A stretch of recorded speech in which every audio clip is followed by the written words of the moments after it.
welcome to the podcast that no one asked for, where I, Sarah, share my uneducated thoughts on topics I know nothing about. You know, like every other podcast.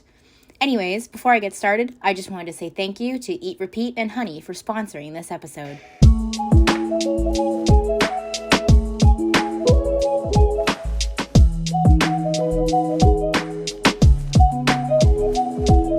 Today, we're talking about trauma. So something that's never really talked about with trauma, which I know, trauma, fun subject, is how people have the ability to grow from trauma. People don't want to talk about that because they don't want to seem like they're appreciative of their trauma or grateful towards it. But the truth is that often in literature and in real life, you see that people grow from the trauma they've experienced and would not have grown in that way without the trauma that they did experience. And it's a tough topic because you don't want to sound grateful for trauma, but the truth is that without trauma, a lot of people wouldn't become who they were, and they become better people because of it. Of course, you probably want to go along that path without the trauma, but you know, it's what we're talking about. Trauma can make people become better people, and that's the truth, is that people can grow from it. The many symptoms of trauma are often damaging and hurtful. However, according to Healthline, a possible symptom of immense trauma is growth, which happens when one's able to transform trauma and use adversity to their advantage. An example of this transformation is seen in the character of Jenny in the popular movie franchise. I think we all know it, Forrest Gump. I'm pretty sure everyone has seen that she at least once, but she uses the traumatic experiences, like, you know, an unplanned pregnancy and she has a drug addiction, right? And then she gets pregnant and gets a very deadly STD. And through that, she's able to realize that she does love Forrest and go through like a better life because of the trauma she's experienced, and like making her a better person. It kind of sets a switch off on her that makes her realize her mistakes. And the fact is that this can be observed in both the play The Crucible and the novel The Color Purple, as each character progresses through their stories and the characters progress through their trauma. Both The Crucible and The Color Purple show that trauma can often lead to a path of self-discovery, and this can be shown through the characters of Nettie and Elizabeth in the way of the trauma of isolation causes them to reevaluate and find a new appreciation for their relationships with others, and in the way that Celie and John Proctor find a new and healthy relationship with God through their constant trauma of the overbearing religious beliefs that they are raised in.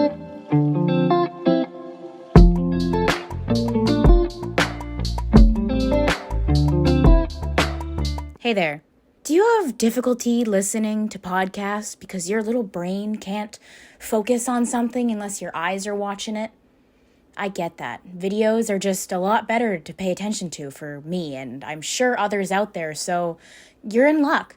We film our podcasts live and post them on YouTube, so just head to our YouTube channel and you can watch us film this live if you really hate just listening. Thanks, and let's get back to the podcast.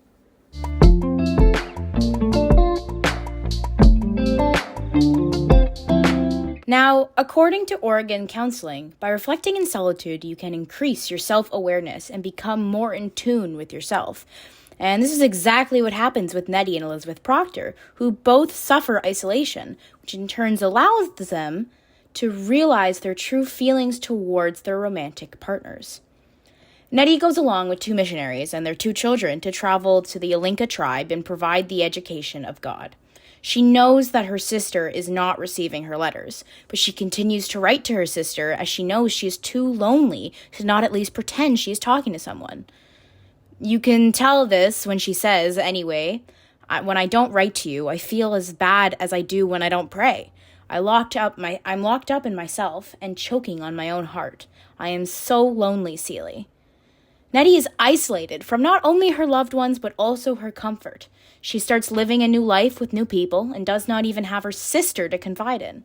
She is so lonely that she compares her letters to her sister to daily prayers, showing that the letters, which she uses as a cure for her loneliness, are a daily ritual to her. The letters are the only way to feel less lonely, as she feels locked up in herself, a metaphor used to show that she feels so alone and isolated that her emotions and feelings are trapped in her body like a cage. Now, Elizabeth Proctor often dismisses John, mentioning many times that she cannot judge him and how he is a decent man. She speaks gently to him in their house, but states multiple times that she is not one to judge him, because he judges himself enough, as does God. I never thought you but a good man, John, only somewhat bewildered. She views him as a man only God can judge, but sees him as less than a man because she knows he does not think of himself as a good man. But he also makes no attempt to become a good man.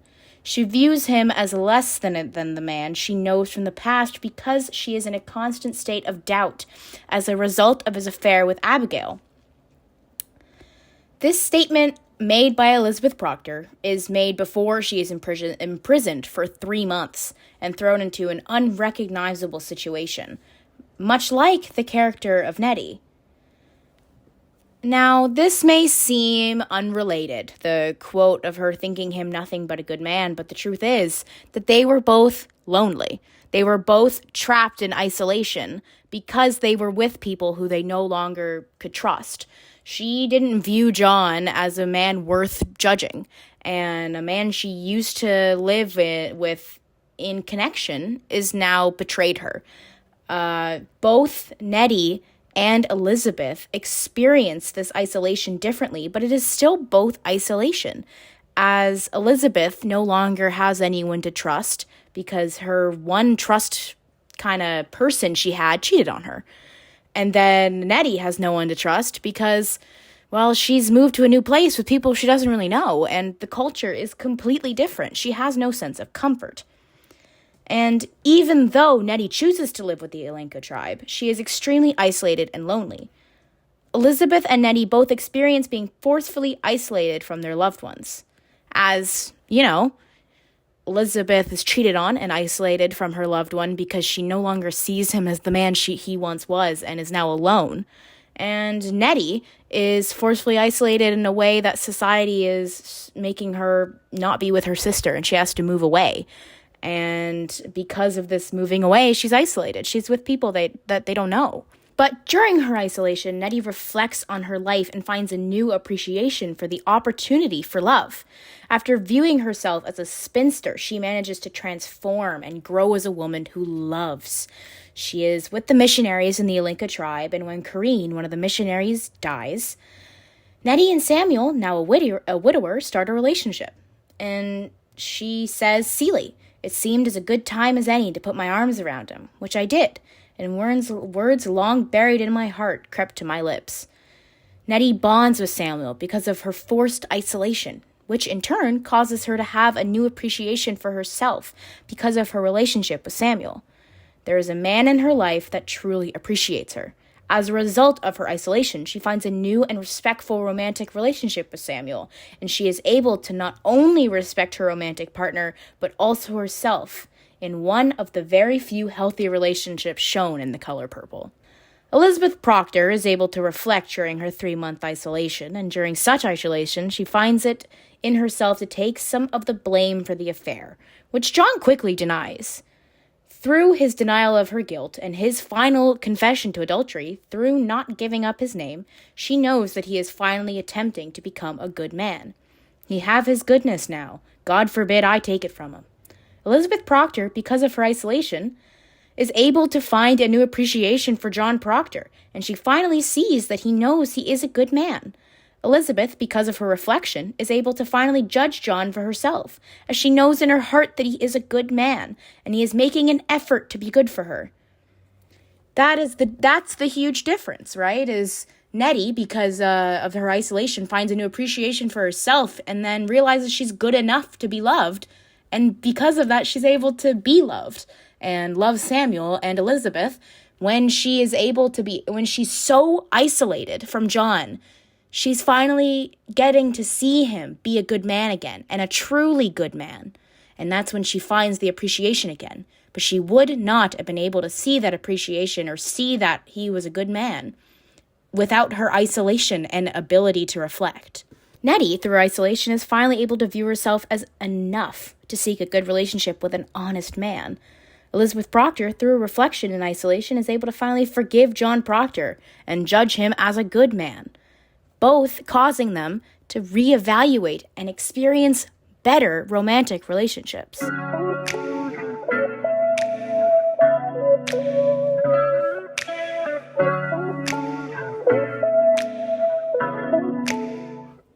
You know what that song means? Time for an ad break. You ever have the best meal of your life, and then once it's gone for good?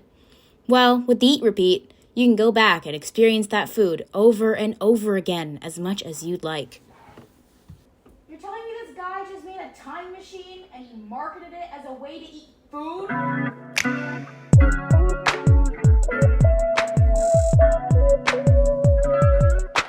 Both Celie and John find a new appreciation for themselves and their relationship with God through their trauma of overbearing religion.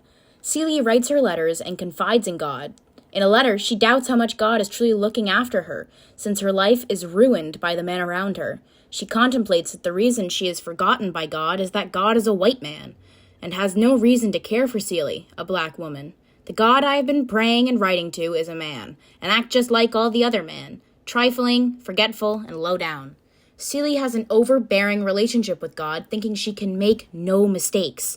She has a lifelong belief that God wants her to be what men want her to be. And because of her misguided relationship with an overbearing God, she feels unappreciated and feels her care for God is very one-sided, that she loves him, but he does not love her.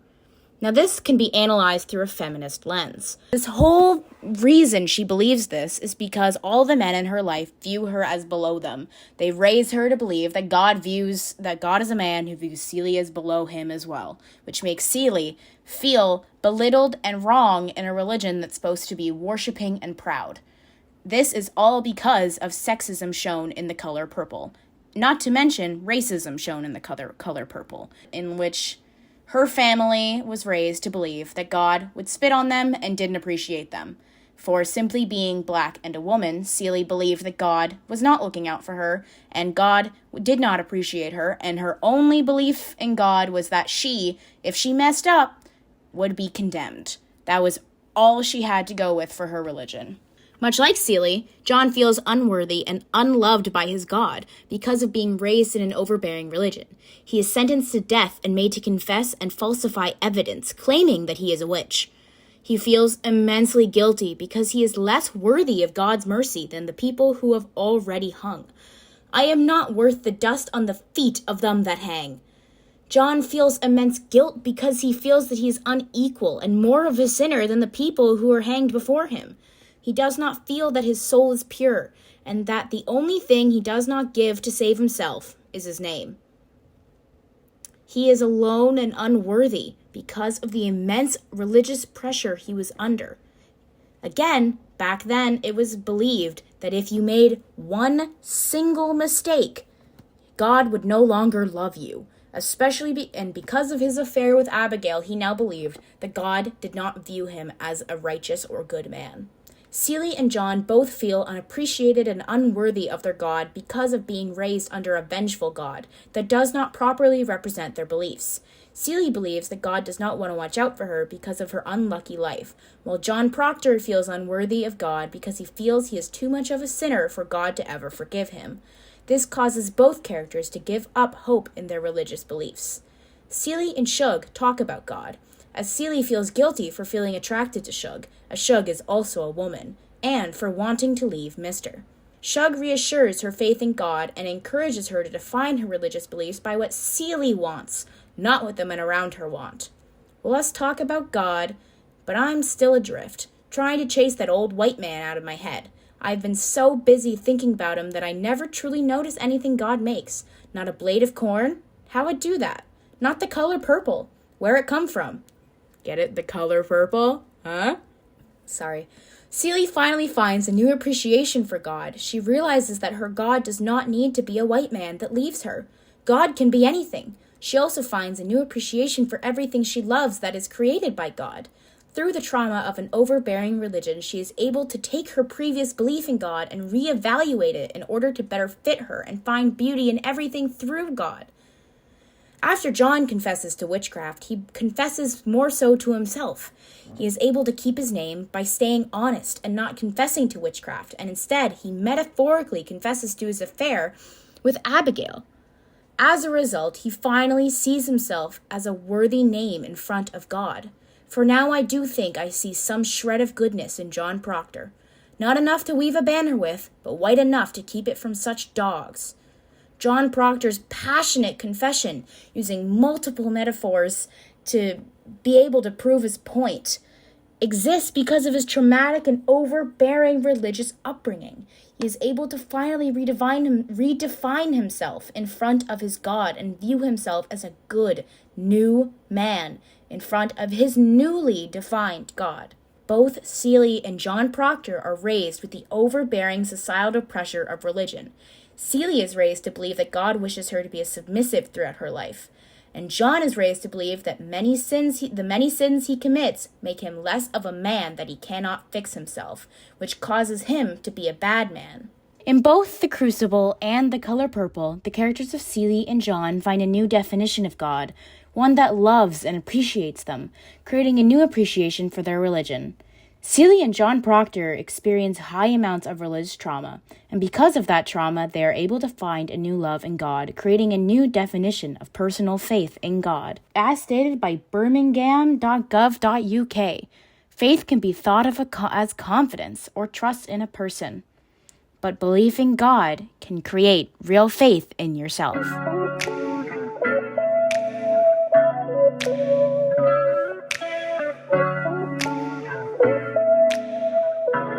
Here we go, another ad. Honey. No, not the really famous thing that gets you discounts. I'm talking about sweet honey, made by the bees and chemicals. Yum. Enjoy honey on toast, I think. Yeah. You managed to get sponsored by honey? Not a brand, just honey itself?